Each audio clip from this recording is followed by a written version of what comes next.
तो प्यारे विद्यार्थियों नमस्कार, स्वागत है आप सबका एक और नए वीडियो में। प्यारे विद्यार्थियों, आज हम यहाँ पर कक्षा 9वीं वार्षिक परीक्षा 2024 के संस्कृत विषय के पूरे क्वेश्चन पेपर के सॉल्यूशन को देखने वाले हैं। तो आप सब लोगों से निवेदन है प्यारे विद्यार्थियों कि यहाँ से आप लोग इस क्वेश्चन पेपर को पूरा देख कर जाइएगा, जिससे कि आपको पूरा का पूरा क्वेश्चन पेपर अच्छे प्रकार से समझ में आ सके। तो चलिएगा जल्दी से हम आगे बढ़ते हैं, समझते हैं कि आपका कक्षा 9वीं का संस्कृत विषय का पूरा क्वेश्चन पेपर आपको परीक्षाओं में किस प्रकार का देखने को मिलेगा और आपको अपने पेपर का सॉल्यूशन कैसे पूरा कंप्लीट कर लेना चाहिए। टोटली प्यारे विद्यार्थियों पूरा का पूरा क्वेश्चन पेपर देखेंगे और साथ ही साथ में उसका पूरा सॉल्यूशन भी देखेंगे। आप सब लोग यहाँ से इसको देख सकते हो, प्रश्न नंबर 1 से लेकर 23 तक का पूरा सॉल्यूशन मेरे द्वारा कंप्लीट करवा लिया गया है और आपको मैं यहाँ से पूरा का पूरा बताने वाला हूँ। और देखिएगा प्यारे विद्यार्थी, इस प्रकार का पूरा आपका क्वेश्चन पेपर परीक्षाओं में देखने को मिलेगा आपको। यहाँ से आप सब लोग इसको देख लें। कक्षा 9वीं वार्षिक परीक्षा 2024 का आपका ये संस्कृत का पेपर है, जो कि एक मॉडल क्वेश्चन पेपर है। जी हाँ प्यारे विद्यार्थी, एक मॉडल क्वेश्चन पेपर है जिसमें से काफ़ी सारे प्रश्न आपकी वार्षिक परीक्षाओं के पेपर में इसमें से पूछे जाएंगे। तो आप सब लोग इसको अच्छे से देख लें और पूरा का पूरा इसको समझ भी लें। तो चलो जल्दी से हम आगे बढ़ते हैं, समझते हैं आपके कक्षा 9वीं के वार्षिक परीक्षा के संस्कृत के पूरे क्वेश्चन पेपर को और इसके पूरे सॉल्यूशन को। तो देखो, इस प्रकार का पूरा आपका पेपर होगा संस्कृत विषय का। आप सब लोग यहाँ से इसको पढ़ लीजिएगा और पूरा का पूरा इसको समझ भी लें। तो देखिएगा प्यारे विद्यार्थियों, ये लेकर आपका पूरा क्वेश्चन पेपर, यहाँ से आप लोग इसको नोट कर ले। पहला क्वेश्चन देखते हैं, फल शब्द से तृतीय विभक्ति एक वचनम भविष्यति। तो देखो, इसमें आपको पहले लिख लेना है बाल का इत्यस्मिन् शब्दे वचनम अस्ति। इसका राइट आंसर आपका एक वचनम आ जाएगा। पुस्तकम इति पदे चतुर्थी विभक्ति एक वचनम रूपम भवति। तो देखो, इसका राइट आंसर आपका पुस्तकाय आ जाएगा। अब उसके बाद में आगे के क्वेश्चन और उनके आंसर को बताता हूँ मैं आपको, ताकि आपको ये सारे के सारे प्रश्न और उनके आंसर आपको अच्छी प्रकार से समझ में आ सके। तो देखो, अगला क्वेश्चन ये लिखा है, राम शब्द पंचमी विभक्ति एक वचनम रूपम भवति। तो देखो, इसका राइट आंसर आपका रामात आ जाएगा। अहम अत्र अस्मिन् इत्यस्मिन् वाक्ये अव्ययम। तो देखो, इसमें आपका अत्र आ जाएगा। आदो लिखतेषु अव्यय पदम नास्ति। तो देखो, इसमें आपका पुत्र आ जाएगा। उसके बाद में देखो, अगला क्वेश्चन पढ़ते हैं, प्रश्न नंबर 2, कोष्टकात् चित्वा रिक्त स्थानानि पूरयत। कोष्टक में देखिए, इसको देखकर आपको रिक्त स्थानों की पूर्ति करनी है। तो पहला क्वेश्चन पढ़ते हैं, क्या लिखा है, पठन्ति इत्यस्मिन् पदे धातु अस्ति। तो देखो प्यारे विद्यार्थी, पठन्ति में आपकी पट धातु होगी। गच्छन्तु इत्यस्मिन् पदे वचनम अस्ति। तो देखो, इसमें आपका एक वचनम होगा। सा पाठम, इसमें आपका पठती आ जाएगा। एम संस्कृतम जानाति। तो देखो, यहाँ पर आपको जानाति लिख लेना है। माता पुत्रम संस्करोति। तो यहाँ पर आपको संस्करोति लिख देना है। उसके बाद में चोरा अपि धनम अहरत। तो इस प्रकार से आप सब लोग इनको देख लें और पूरा इनको समझ भी लें। उसके बाद में देखो प्यारे विद्यार्थियों, यहाँ से आप सब युग मेलनम कुरुत को देख लो। युग मेलनम में पहला क्वेश्चन ग्रामम गता हो जाएगा। देवो समाज का उदाहरण त्रिभुवन होगा। राम लक्ष्मण की जोड़ी द्वंद्व समाज से मिल जाएगी। सदाचार की जोड़ी व्यंजन संधि से मिल जाएगी। नरेंद्र की जोड़ी नरधन इंद्र से मिल जाएगी। हिमालय की जोड़ी हिमधन आले से मिल जाएगी। तो ऐसे प्यारे विद्यार्थियों, यहाँ से आप लोग जोड़ी के मिलान को पूरा कंप्लीट कर लीजिएगा। इसी प्रकार की जोड़ी आपकी वार्षिक परीक्षा के पेपर में पूछी जाएगी। अब इसके बाद में देखो, यहाँ से आप सब लोग एक पद वाले उत्तर देख लो। पहला क्वेश्चन, आदाय इत्यस्मिन् पद का प्रत्यय अस्ति। तो देखो, इसमें आपका ल्यप प्रत्यय होगा। टाप प्रत्ययुक्तम पदम लेकर। तो देखो, टाप प्रत्ययुक्त पद होगा आपका अजा। गतवान इत्यस्मिन् पदे का प्रत्यय अस्ति। तो देखो, इसमें आपका गतवतु प्रत्यय होगा। अगला क्वेश्चन, विदत्त चीर्णा कीदृश भवति। तो देखो, इसका राइट आंसर आ जाएगा विदत्त चीर्णा अचीर्णा भवति। उसके बाद में का बाल्य विद्या न आदित्वान। तो देखो, इसमें आपको आलस्य लिख लेना है। तेजोमयी का भवति। तो देखो, इसमें आपको लिख लेना तेजोमयी वाक भवति।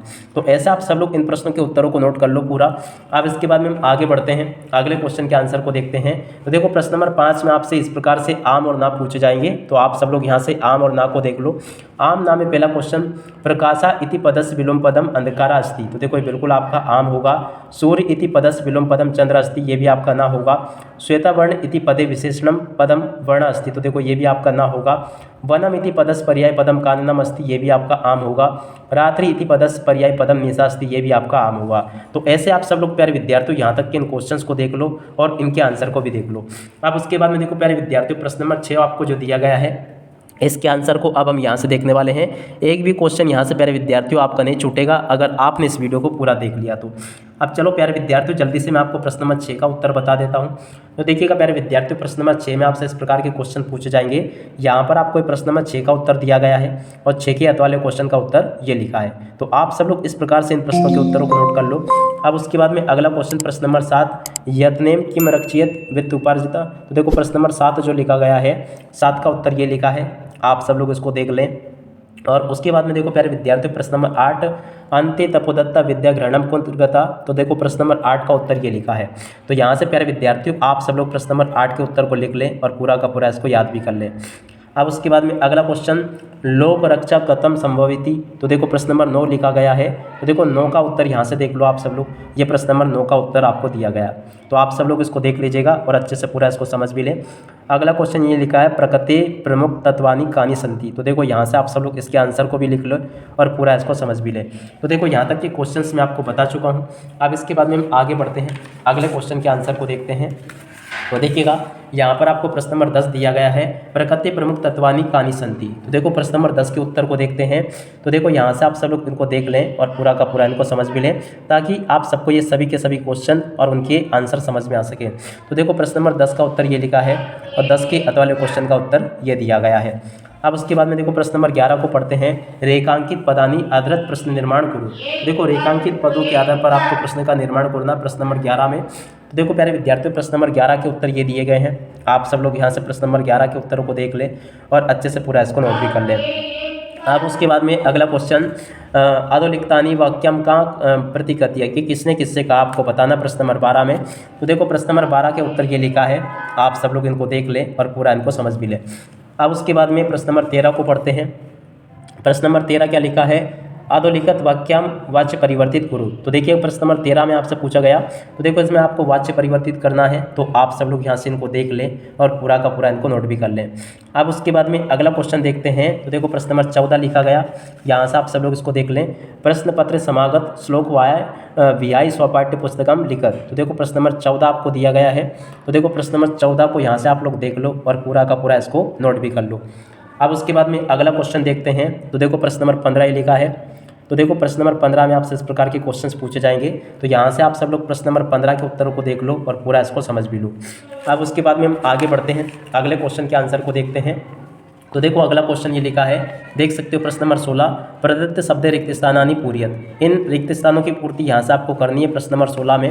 तो देखो प्रश्न नंबर 16 में से यहाँ से आप लोग इसको देख लें और पूरा का पूरा इनको समझ भी लें। प्रश्न नंबर 16 के सभी उत्तर मैंने यहाँ से आपको बता दिए हैं, तो आप सब लोग इनको देख लीजिएगा और इनको पूरा समझ भी लें। अब उसके बाद में प्रश्न नंबर 17 को देखते हैं, प्रदत्त वाक्य कथाक्रम संयोजन करो। तो देखो प्रश्न नंबर 17 में आपको कथाक्रम संयोजन करना है। तो चलो मैं आपको ये बताता हूँ। तो देखो कथाक्रम संयोजन यहाँ से आपको कर लेना है, पूरा का पूरा देख लो और इसको पूरा समझ भी लो। अब उसके बाद में प्रश्न नंबर 18 को देखते हैं।